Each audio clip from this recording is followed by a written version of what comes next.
faida 5 za kumkunja mwanamke kwenye kiti ama kwenye sofa wakati mnapokuwa mnanyanduana.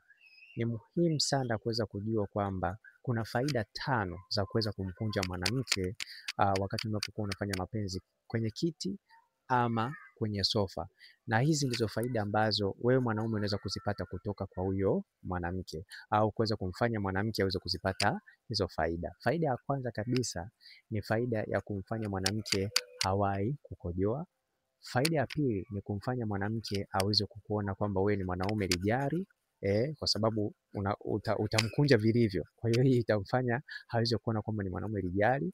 Na pia faida ya tatu ni faida ya kumfanya awatukane wanaume wengine wanaomtongoza kwa wakati huo, kwa sababu kisi umetoka kumkomoa, basi itamfanya asiwe na hamu kabisa na mapenzi. Kwa hiyo wale wanaume ambao watakuwa wanajifanya wanamtongoza ni rahisi kuweza kuwatukana. Kwa hiyo pia ni mojawapo ya faida.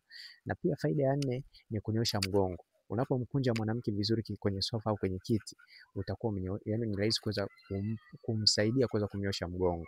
Na pia faida ya 5 ni faida ya kuweza kunyoosha kiuno. Hii pia ni mojawapo ya faida kubwa sana kama utaweza kumkunja vizuri kwenye sofa au kwenye kitanda.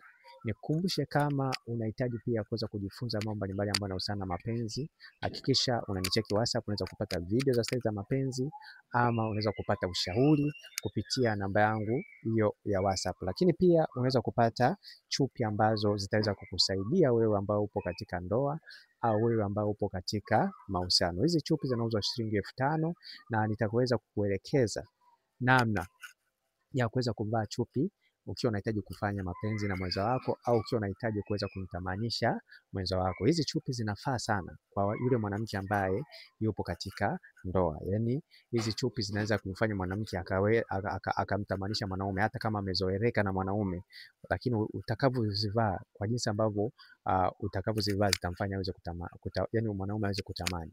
Na nikukumbushe kwamba hizi chupi zinauzwa shilingi 5,000 kwa kila moja. Ukichukua chupi 5, nitakupa darasa la namna ya kuvaa chupi na namna ya kuweza kumtega mwanaume ili aweze kupata hisia, na pia namna ya kuweza kuvua chupi kwa mahaba ili uweze kumpagawisha mwanaume. Kwa hiyo hakikisha unapata hizi chupi. Kila chupi ni shilingi 5,000. Ukichukua 5 nitaweza kuelekeza. Lakini kumbuka pia, kwa wale ambao wapo nje ya Tanzania au kwa wale ambao wapo nje ya Dar es Salaam, utatumiwa kwa njia ya basi.